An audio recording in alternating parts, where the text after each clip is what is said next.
Welcome back to Let's Play Chrono Trigger. So, last time we were exploring this time period, trying to take out Magus some way, shape, or form, and someone told us that there's an ugly frog living in here. Well, it was kind of something, a conclusion I'm drawing from something a couple people have said. So, first things first, let's pillage.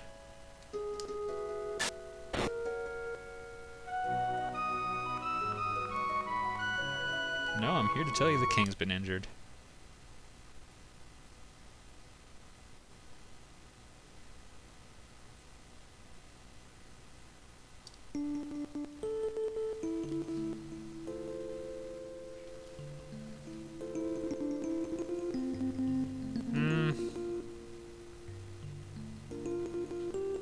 What if I leave, come back? Oh no, he's standing in the way. Dang, I kinda wanted to see what was in that treasure chest. Oh well, I guess we have to leave it?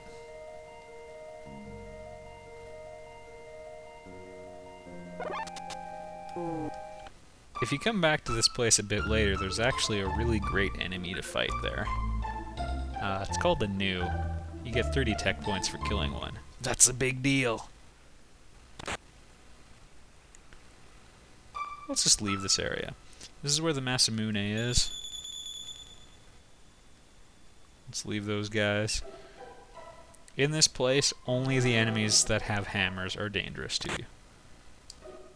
Within reason. There's a little secret area up here. I did not know about it for the longest time.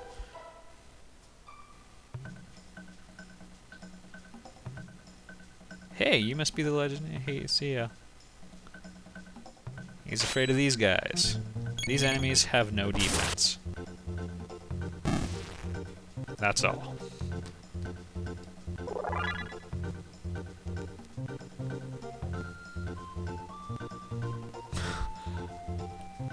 He seems like the hero type. He just needs to grow into it. Alright, this dude has a hammer that makes him dangerous. So, you know what to do with hammers.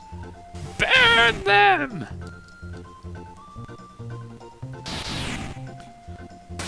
That done, his defense is way, way down. Not so low that Marl or Luca can one-shot him, but Chrono could.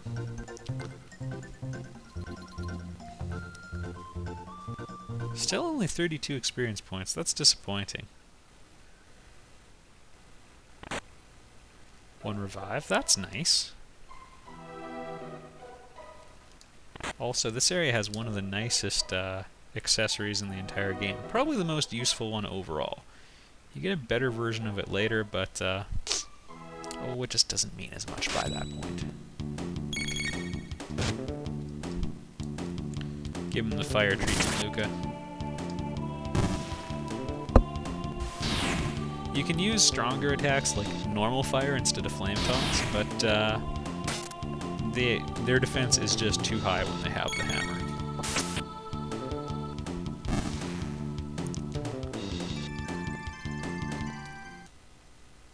So I would be using 2 MP and it would just be less effective. Or it would be about as effective, I should say. Nice try.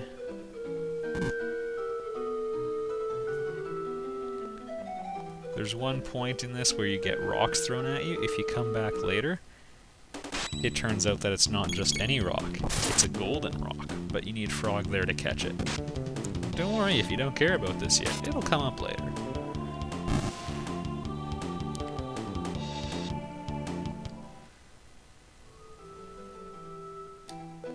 Alright. That looks like a cyclone situation if I've ever seen one. These enemies sometimes have a bit of a nasty counterattack. They have 110 hit points, I think, just outside of the range that Chrono can comfortably one-shot.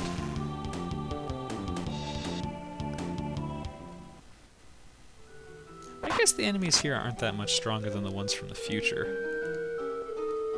Like, Proto 3 is probably tougher than any of these guys. Except maybe, if you didn't have Luca, those guys with the hammers are pretty tough. Gold helm for Robo.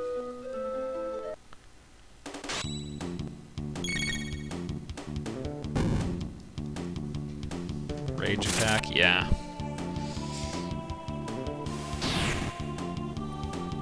Flame Toss is great for this place just because, well, it only costs 1 MP, but also, you never know, you might be able to get someone, you might be able to hit them on the line. Can I run from this one? I'm not in the mood to fight.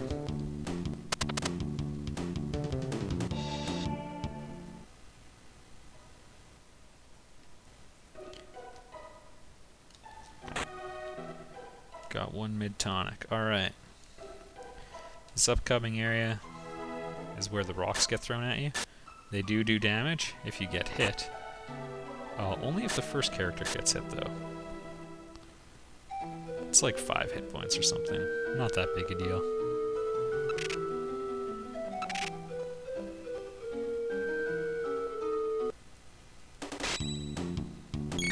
Can't run away. I guess they have got both exits.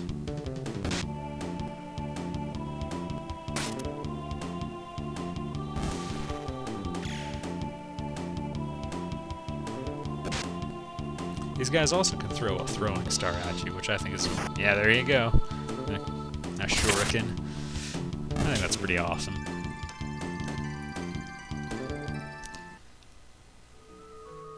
In the last video, I did mention a little bit about those treasure chests between the present and the future. This is a gauntlet of 3 fights in a row. Quite disappointingly.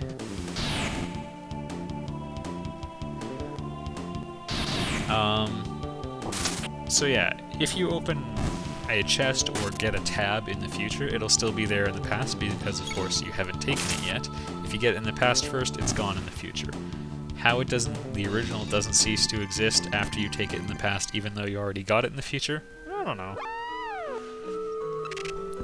This also creates an interesting consequence because a lot of the time in the past, you can do something to make the item better when you open it in the future. And then you can go back and get the original from the past. If that's hard to follow, don't worry. We'll do a demonstration later in the game. Anyway, the funny thing is you then get the good version of the item first, and then a crappier version of it. Could be worse.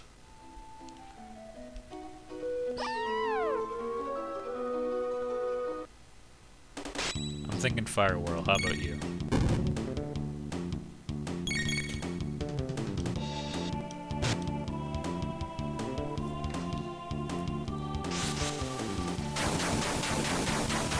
If ever you want to try doing a ton of damage, those goblins are a really great enemy to, try it out on. Just because they have the lowest defense of any enemy in the game.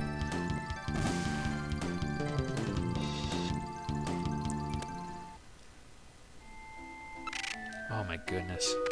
Correction, 4 fights. It's alright, I had nothing better to do.